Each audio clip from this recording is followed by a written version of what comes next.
जनाब रियाज हुसैन पीरजादा साहब। शुक्रिया जनाब स्पीकर। मैं क्योंकि क्वेश्चन आवर में आपने पॉइंट ऑफ ऑर्डर ले लिया है तो मैं इसलिए मुहर्रम के हवाले से बात करना चाहता हूं। सर, मेरे पास शिया काउंसिल के मेंबरान मिलने आए थे और उन्होंने मुझे एक लिस्ट पेश की जो पिछली हुकूमत के दौरान केसेस दर्ज हुए मजालिस के हवाले से और शिया अकीदे के हिसाब से जो हमारे जलसे और नवासे रसूल की आज़ादारी में जो कैसा इंसाफ है जनाब स्पीकर के आर्टिकल 20 आपका कहता है कि इस मुल्क में जो भी आपका मजहब है आपका उसका एहतराम किया जाएगा, और आर्टिकल 25 जो है उसमें इक्वलिटी है बिफोर लॉ।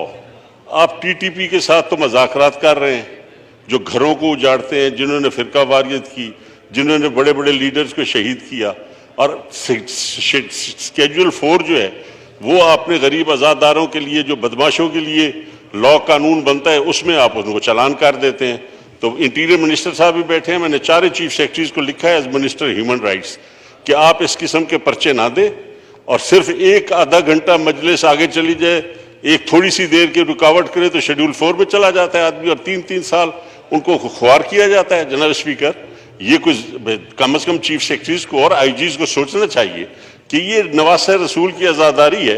कभी आज तक कोई एक मिसाल बताएं कि आज़ादारी के जुलूस में किसी ने कोई दुकान लूटी हो, किसी के घर पे हमला किया हो, किसी आज़ादारी जुलूस ने जाके किसी के घर पे धावा बोला हो, उन्हीं पे बम चलते हैं और आपने उसको बदनाम करने के लिए पूरे शहर को कॉर्डन ऑफ कर देते हैं क्योंकि आज़ादारों का जुलूस जाना है, ताकि आप 15-15 किलोमीटर चक्कर लगाएं और कहें लोग कि ये शिया लोग क्या कर रहे हैं जी, इन्होंने तो शहर ही बंद कर दिए। हमने कभी दरख्वास्त नहीं दी कि हमारी ज़िंदगी बचाओ, हम पैदा ही शहादत के लिए हुए हैं आले रसूल के नाम पे। आप ये एहसान मत करें कि शिया मजालिस को आप अपनी पुलिस के ज़रिए बचाएं। आप जो करता है हमला, जब आपकी नीयत होती है तो हमला होता है। आपके अपने इदारों ने ये बनाए थे ये सारे असूल, गैर मुल्की एजेंडा मजहब का और गैर मुल्की एजेंडा सियासत का, जो सियासतदानों के साथ हो रहा है, जो हमारी मजहबी लोगों के साथ हो रहा है। ये जब जीम और जीम का जो आपस में जब है रिश्ता नाता, इसकी वजह से हमारे सांसें बंद हो गई हैं। सोशल मीडिया ने हमारी आज़ादी ख़त्म कर दी है, टीवी ने आज़ादी ख़त्म कर दी है।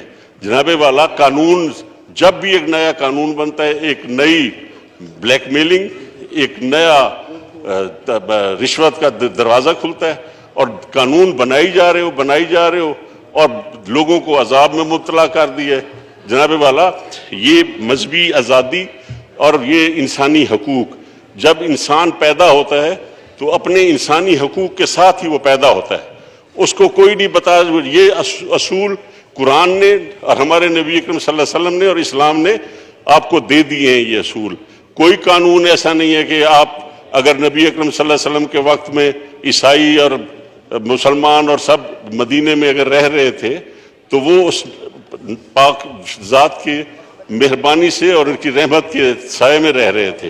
तो इस मुल्क में ये अजाब ना बनाया जाए कि आज़ादारी के लिए अब हमारे लिए, मैं खुद लाइसेंस होल्डर हूँ, मेरे वालिद लाइसेंस होल्डर थे, मेरे घरों में हमें घुस के मारा गया, किसने मारा?